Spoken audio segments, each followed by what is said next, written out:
ദേവീ ശരണം അമ്മേ. മാലേയത്തെന്നലായൻ ദുരിതമകലയാക്കുന്ന നിൻതൃക്കടാക്ഷം ചാലേ നീ തന്നിടേണം. കുടജമലയിലായി വാണിടും വാണിമാതേ, മാലേറിയിടും മനസ്സിൻ കഥനമകലയാക്കുന്നൊരമ്മേ. ധരിശ്രീപാലേലിലേ വസിക്കൻ മനസ്സി സുഹൃത സന്താനവല്ലി സുചില്ലി. ദേവീ ശരണമമ്മേ. സുപ്രഭാതം, ശുഭദിനം. എല്ലാ സജ്ജനങ്ങൾക്കും പുലർകാല വന്ദനം, പ്രണാമം.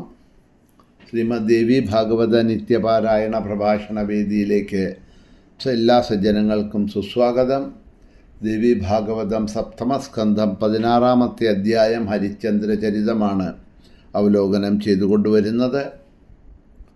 രണ്ടാമതും കൊട്ടാരത്തിലേക്ക് പോകാൻ തയ്യാറായ ഹരിശ്ചന്ദ്രപുത്രനായിട്ടുള്ള രോഹിതനെ ഇന്ദ്രൻ വിപ്രൻ്റെ വേഷത്തിൽ വന്ന് ധർമാധർമ്മങ്ങൾ പറഞ്ഞ് തടഞ്ഞതായിട്ടുള്ള ഭാഗം വരെയാണ് ഇന്നലെ അവലോകനം ചെയ്ത് നിർത്തിയത്.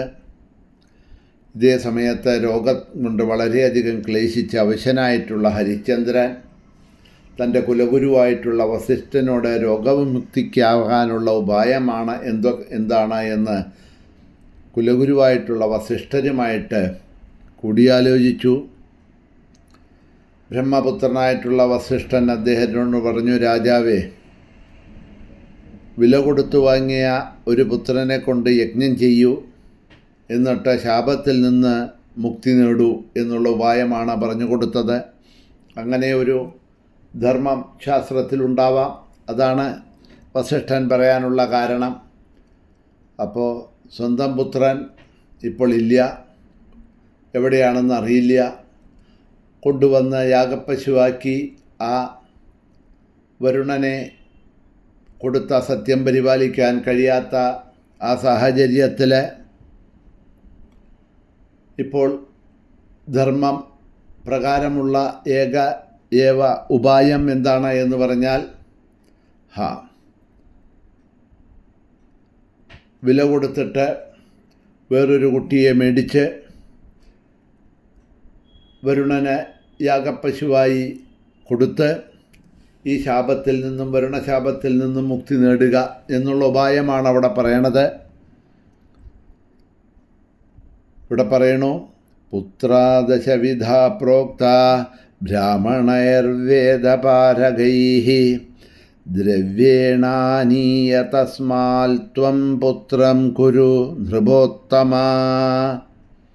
പുത്രന്മാരെ ദശവിധ പ്രോക്ത, 10 വിധത്തിലുണ്ട് എന്ന് വേദജ്ഞരായിട്ടുള്ള ബ്രാഹ്മണരെ ജ്ഞാനികൾ പറയുന്നുണ്ട്.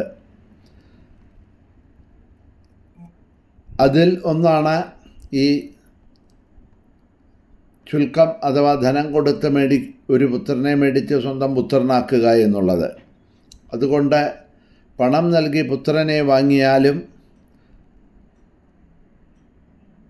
പണം കൊടുത്ത് വാങ്ങുന്നവനും പുത്രനാണ് എന്ന് ധർമ്മശാസ്ത്രം പറയുന്നുണ്ട് എന്നുള്ളതാണ് ഇവിടെ വസിഷ്ഠൻ ഉപദേശിക്കുന്നത്. അപ്പം നമ്മൾ ഇതൊക്കെ കേട്ടാൽ വിചാരിക്കും, അങ്ങനെയൊക്കെ ശാസ്ത്രം ധർമ്മങ്ങളൊക്കെ പാടുണ്ടോ, അതൊക്കെ ശരിയാണോ എന്നുള്ളതല്ല. പക്ഷേ ആപദ്ധർമ്മമായിട്ടൊക്കെയാണ് ഇതിനെ കണക്കാക്കുന്നത്. ആപദ്ധർമ്മമായിട്ടൊക്കെ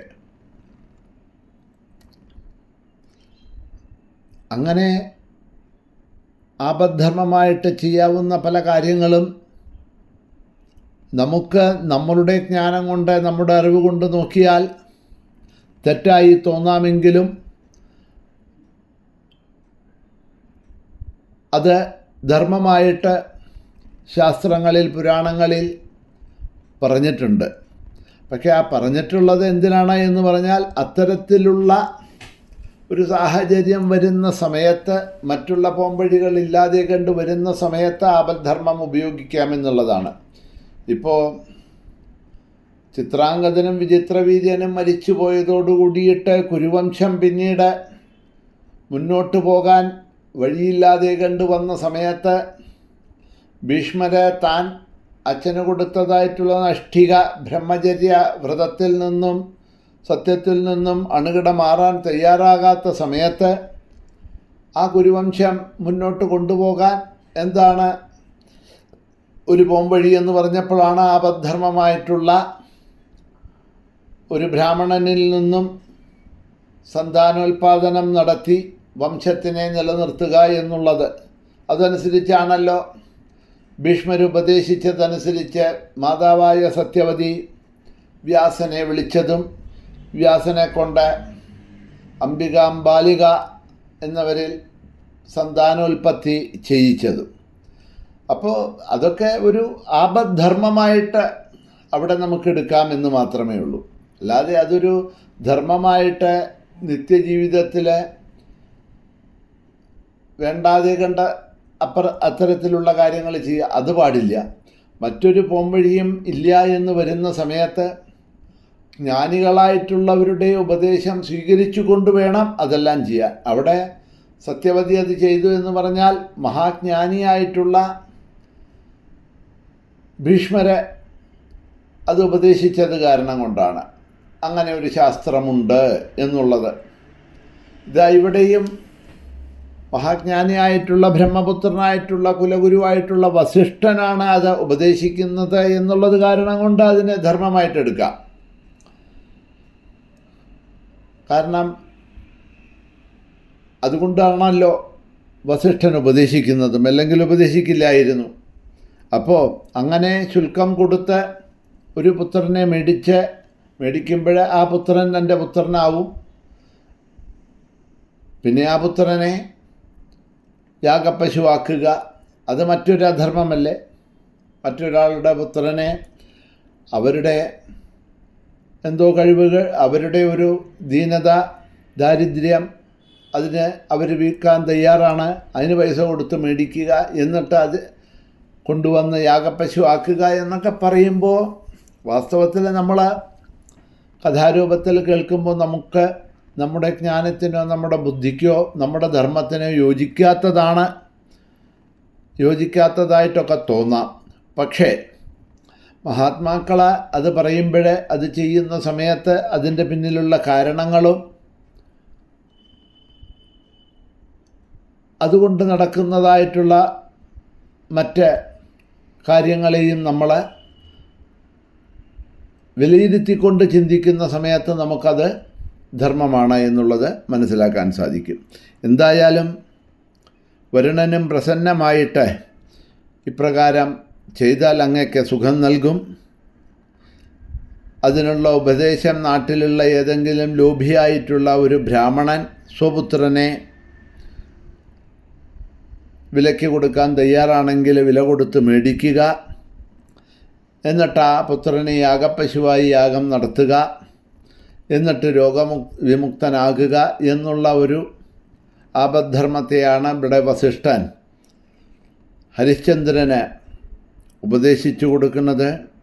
ഇങ്ങനെ മഹാജ്ഞാനിയും ബ്രഹ്മപുത്രനും ഒക്കെയായ വസിഷ്ഠൻ പറഞ്ഞപ്പോൾ ഹരിശ്ചന്ദ്രൻ അങ്ങനെ ഒരു പുത്രനെ അന്വേഷിച്ച് കണ്ടുപിടിക്കാൻ വേണ്ടി മന്ത്രിമാരോട് പറഞ്ഞു.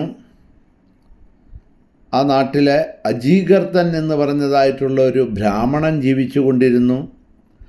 നിർധനനാണ് അദ്ദേഹം, പരമദാരിദ്ര്യം കൊണ്ട് വലഞ്ഞിരിക്കുന്ന ആളാണ്. അദ്ദേഹത്തിന് 3 പുത്രന്മാരുണ്ടായിരുന്നു എന്നാണ് പറയണത് ഈ അജീകർത്തന്.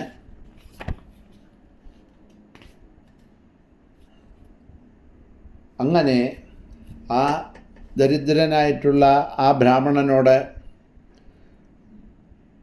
അദ്ദേഹത്തിൻ്റെ പുത്രനെ വിൽക്കാൻ തയ്യാറാണോ എന്ന് മന്ത്രിമാർ ചെന്ന് അന്വേഷിച്ചു. യാഗത്തിന് വേണ്ടിയാണ് എന്ന് പറഞ്ഞു. 100 പശുക്കളെ തരാം എന്നും ആ പുത്രന് വേണ്ടിയിട്ട് എന്തെങ്കിലും ധനം കൊടുക്കണം, അല്ലെങ്കിൽ വസ്തുക്കൾ കൊടുക്കണമല്ലോ. 100 പശുക്കളെ തരാമെന്ന് പറഞ്ഞു എന്നാണ് പറയണത്. എന്തായാലും പിന്നീട് നടന്ന ഭാഗങ്ങളെ നമുക്ക് നാളെ അവലോകനം ചെയ്തു കൊണ്ടുപോകാം. ഇന്നിവിടെ തന്നെ നിർത്തുന്നു. ശ്രീഹരയേ നമഃ. ശ്രീ മഹാദേവ്യൈ നമഃ.